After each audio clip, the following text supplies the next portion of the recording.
Our episodes are brought to you by our awesome EDHCC Club, aka the Patron Pledgehammers. Thank you for making our content possible.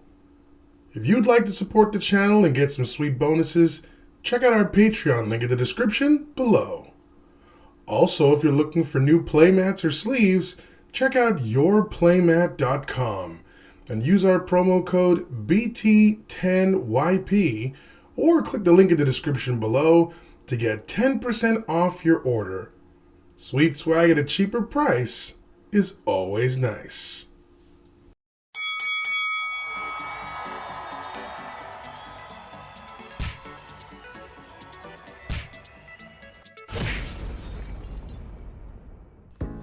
Welcome to episode 198 of EDH Commander Challenge. I'm your host, BT.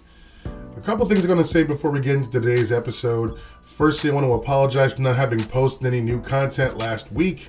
It was a whole bunch of things. First and foremost, I was ill for a couple of days. I want to say a quick thanks to Emma, who took 2 days out of the pretty much first vacation she's had in 2022 to take care of me. Thank you, my darling. You make everything better. I couldn't tell what it is I had. It was food poisoning or something, but I had like the chills and the world was like spinning. It was really weird. So I do apologize for that. A couple other things to mention also. I was a bit depressed because, as you may have heard in the last week or so, the creator of Yu-Gi-Oh!, Kazuki Takahashi, passed away in an accident. I believe it was like snorkeling or something like that. And, I know this channel is mostly EDH and Magic in general, but without Yu-Gi-Oh!, which was the first card game I ever played and ever loved, this channel may not exist. And I was thinking about doing just a one-time Yu-Gi-Oh! Episode, almost like a tribute to the game that essentially helped create this channel. So let me know in the comments if you guys would be okay with watching a one-time episode where we do like a paper in-person game of Yu-Gi-Oh! Or if we just do something like, say, Master Duel or even Legacy of the Duelist. Let me know in the comments below. Also, I got to go to Command Fest, my very first one ever. I'll have more comments on that in a short that I'll post later this week.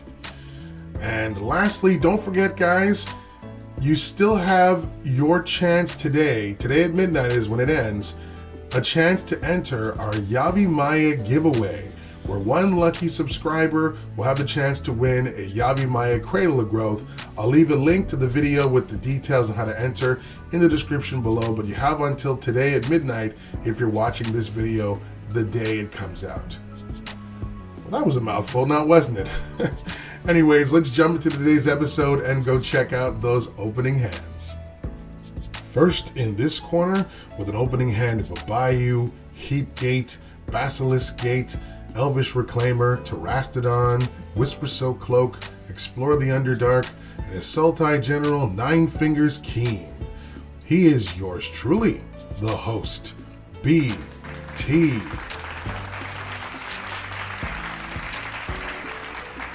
Next, in this corner, with an opening hand of an island, 2 mountains, Shivan Reef, Lightning Bolt, Dream Cache, Solemn Simulacrum, and his Izzet General Neera Wild Mage. He is the unpredictable Gemi.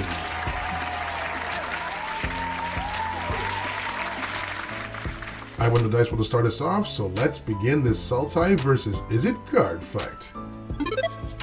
For our first turns, I play a Bayou and cast Elvish Reclaimer, while Gemi plays Shivan Reef. I play Heap Gate and move into combat and attack Gemi with my Reclaimer. But then he casts Lightning Bolt to deal 3 damage to my creature and takes 1 damage from his Reef. Then for Gemi's turn, he plays an island. I play Basilisk Gate,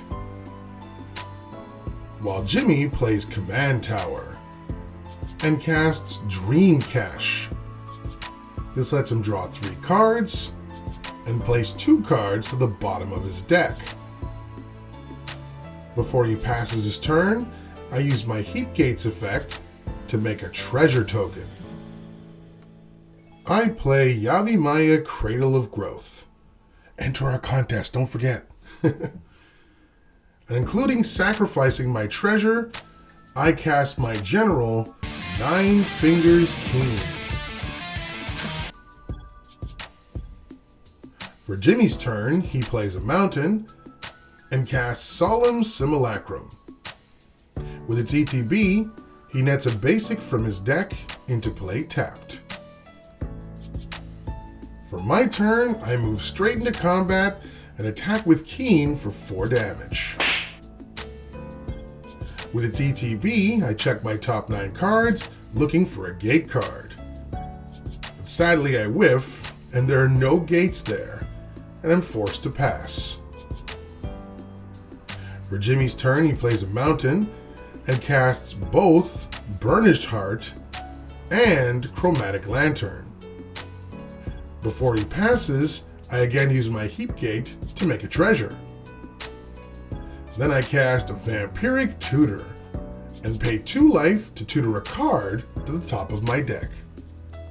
The card I tutored for in this case was Temporal Mastery, which I cast for its miracle cost and gain an extra turn. Then I use my Heap Gates effect to make another treasure token and move into combat and attack with my general. Gemi declares no blocks and takes 4 damage. With Keene's effect, I check my top 9 cards, and thankfully this time have a gate in the mix, which is Golgari Guildgate, which goes into play tapped. And then I pass to my extra turn. For said extra turn, I just simply draw and pass. For Gemi's turn, he casts Jace's Sanctum and passes. And before his end step, I make another treasure via Heap Gate. I play Seagate, calling black, and cast Whisper Silk Cloak and pass. Before my end step, Gemi sacks his Burnished Heart to net some basics from his deck into play tapped. Then for his turn, he casts his general, Neera. But I cast Mana Drain, sacking my 2 treasures to counter it, and gain a nice chunk of mana for my next turn. Then he casts Commander's Sphere and passes. I play a Swamp and have 6 free colorless mana thanks to Mana Drain. I start by casting Explore the Underdark, which nets me 2 gates, which in this case are Baldur's Gate and Gateway Plaza, to which I use 1 mana as it enters. I also get the initiative and get to venture into the Undercity. Its first stop is Secret Entrance, which lets me net a basic land from my deck to my hand. Next, I equip my cloak to my Keene and move into combat and attack with it for 4 damage. Gemi sacrifices his sphere to draw a card, while I check my top 9 cards, and for the second time this game, I whiff and don't get a gate, and simply pass. Gemi plays and sacks his Scalding Tarn, paying 1 life, and gets Steam Vents from his deck into play untapped, paying 2 more life. Next he casts Brass's Bounty and gains 9 treasures. He also scries 1 thanks to his Sanctum's effect and bottoms the card. He gives up 8 treasures to cast his general again. But in response, I cast Frozen Grip to destroy his Sanctum. After delving away some cards, Gemi casts Dig Through Time, but uses Neera's effect to bottom the card instead and get something from the top of his deck, which in this case is Melik Izzet Paragon, which he casts for free. He reveals his top card to be an island and passes. I play a forest and cast Temporal Manipulation to gain an extra turn. Then I cast Eternal Witness, and with its ETB, return the manipulation back to my hand. Then I move into combat and attack Gemi with Keene for 4 damage. With its ETB, I check my top 9 cards and net a Simic Guildgate from them and put it into play. Then I move into my extra turn. For said extra turn, I recast Temporal Manipulation to score yet another extra turn. And as I would be able to deal lethal commander damage with the help of moving my cloak off of my general and then powering it up with my Basilisk Gate, Gemi scoops it up, and as a result, I take the win.